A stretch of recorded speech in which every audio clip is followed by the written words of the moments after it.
Good morning, Vloggernauts. I woke up this morning at 7:30 and it was not pleasant. I brushed my teeth and ate some cookies and got dressed, probably all in the wrong order, and then I got on a bus and started my journey from my parents' house in Leeds to my flat in Lancaster. I got to the city centre and then saw this awesome statue called the Black Prince, but then my eyes drifted from this amazing century-old statue because they were more interested in sweets. But just look at them all.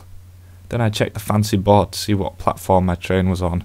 I got to my train about 20 minutes early, which is a rarity for me, and then I set off on my journey between two cities. It's a 2-hour journey, so I like to pass the time by listening to music, but as you can see, my iPod battery wasn't far from dying. In the end, I had to make do with looking at the very beautiful English countryside. It's sort of sad that I see the great landscapes I'm surrounded by as something to make do with, but I do really like my iPod. I got a phone call from my girlfriend that kept me entertained for a little bit, but what really entertained me though was when I saw this guy who looked suspiciously like Goyle. One thing I love about Nerdfighteria is when I say Goyle, there's absolutely no need to say from Harry Potter on the end of it. A lot more countryside was passed as the day continued to grow darker, and then I decided to watch some actual Thoughts from Places videos on my phone for inspiration and idea borrowing. I then noticed it was a lot darker and the atmosphere made it feel like Dementors were imminent. Okay, that's all the Harry Potter in this video, I swear. I then took a nap because I'm 5 years old and trains make me sleepy. I finally arrived in Lancaster and it was pretty much pitch black, but I did get a nice view of the train station from above for you all. And a car. And then there was a short 10-minute walk to meet my girlfriend. Now it's the agonisingly long walk to meet my girlfriend.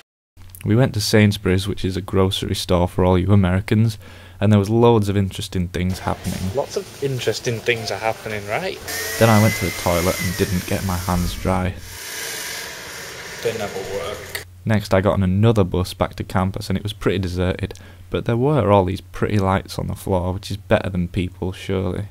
We went to the portals and I got my 4 packages that had been waiting for me for a while, one of which was Ed Plant's album, which is very good, and another which was The Bro Code by Barney from How I Met Your Mother. And then I was finally back in my second home, which I've grown to love over the past few months. I'd travelled a long way to get from my first home to my second home, and that made me think about how amazing it is that people can have 2 different places so far apart from each other that both feel like home. And that got me thinking about how different the 2 places are. I'd travelled from a huge city of Leeds through the green countryside to the much smaller city of Lancaster. It takes about 10 or 15 minutes to walk from one end of the city centre to the other, but in Leeds it takes like almost an hour.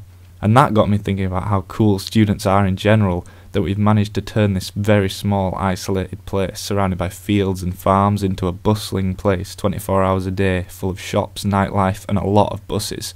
Maybe we're even undervalued a bit, which is probably the case seeing as the government's tripling tuition fees for universities, but let's not get into that now. All that was left for me to do was to collapse on my bed. Travelling tires me out. See you next week, guys.